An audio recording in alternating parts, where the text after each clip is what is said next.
The Dead Woman's Photograph. A story from Echoes of Imagination.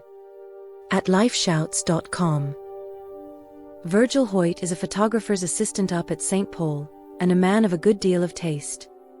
He has been in search of the picturesque all over the West, and hundreds of miles to the north in Canada, and can speak 3 or 4 Indian dialects, and put a canoe through the rapids. That is to say, he is a man of an adventurous sort and no dreamer. He can fight well and shoot well and swim well enough to put up a winning race with the Indian boys, and he can sit all day in the saddle and not dream about it at night.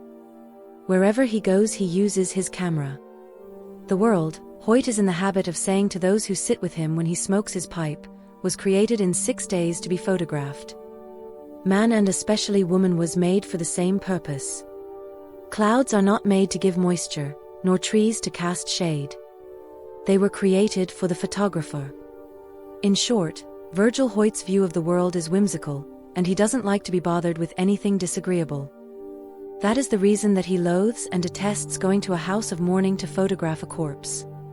The horribly bad taste of it offends him partly, and partly he is annoyed at having to shoulder, even for a few moments, a part of someone's burden of sorrow.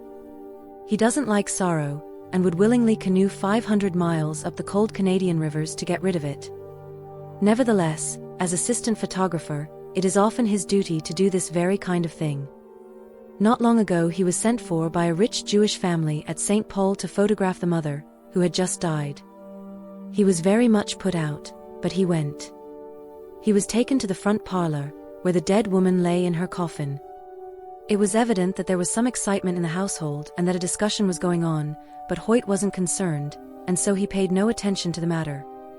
The daughter wanted the coffin turned on end, in order that the corpse might face the camera properly, but Hoyt said he could overcome the recumbent attitude and make it appear that the face was taken in the position it would naturally hold in life, and so they went out and left him alone with the dead.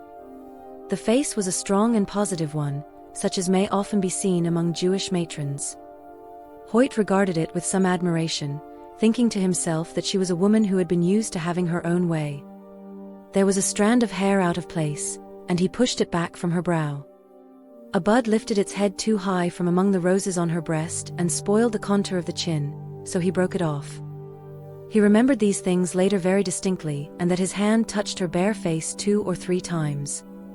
Then he took the photographs and left the house. He was very busy at the time, and several days elapsed before he was able to develop the plates. He took them from the bath, in which they had lain with a number of others, and went to work upon them. There were 3 plates, he having taken that number merely as a precaution against any accident. They came up well, but as they developed he became aware of the existence of something in the photograph which had not been apparent to his eye. The mysterious always came under the head of the disagreeable with him, and was therefore to be banished, so he made only a few prints and put the things away out of sight. He hoped that something would intervene to save him from attempting an explanation.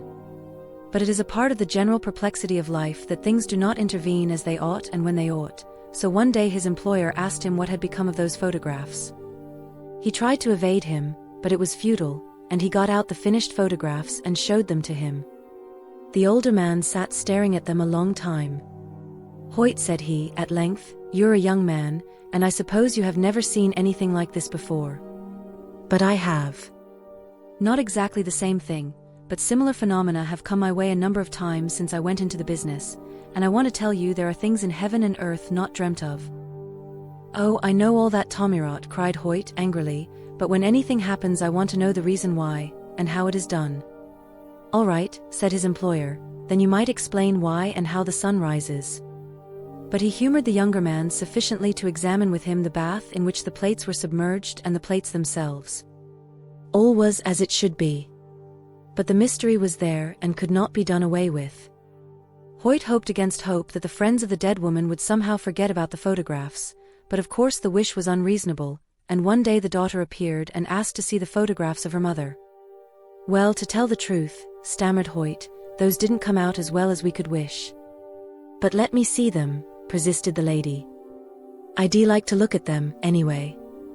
"Well now," said Hoyt, trying to be soothing, as he believed it was always best to be with women to tell the truth. He was an ignoramus where women were concerned. "I think it would be better if you didn't see them." There are reasons why, he ambled on like this, stupid man that he was, and of course the Jewess said she would see those pictures without any further delay. So poor Hoyt brought them out and placed them in her hand, and then ran for the water pitcher, and had to be at the bother of bathing her forehead to keep her from fainting. For what the lady saw was this: over face and flowers and the head of the coffin fell a thick veil, the edges of which touched the floor in some places. It covered the features so well that not a hint of them was visible. "There was nothing over Mother's face," cried the lady at length. "Not a thing," acquiesced Hoyt. "I know, because I had occasion to touch her face just before I took the picture. I put some of her hair back from her brow." "What does it mean, then?" asked the lady. "You know better than I. There is no explanation in science. Perhaps there is some in psychology." "Well," said the lady, stammering a little and coloring, "Mother was a good woman, but she always wanted her own way, and she always had it too." "Yes? And she never would have her picture taken. She didn't admire herself. She said no one should ever see a picture of hers." "So?" said Hoyt, meditatively. "Well, she has kept her word, hasn't she?" The two stood looking at the pictures for a time. Then Hoyt pointed to the open blaze in the grate. "Throw them in," he commanded. "Don't let your father see them, don't keep them yourself. They wouldn't be good things to keep." "That's true enough," said the lady slowly. And she threw them in the fire. Then Virgil Hoyt brought out the plates and broke them before her eyes. And that was the end of it, except that Hoyt sometimes tells the story to those who sit beside him when his pipe is lighted. Make sure to like and subscribe.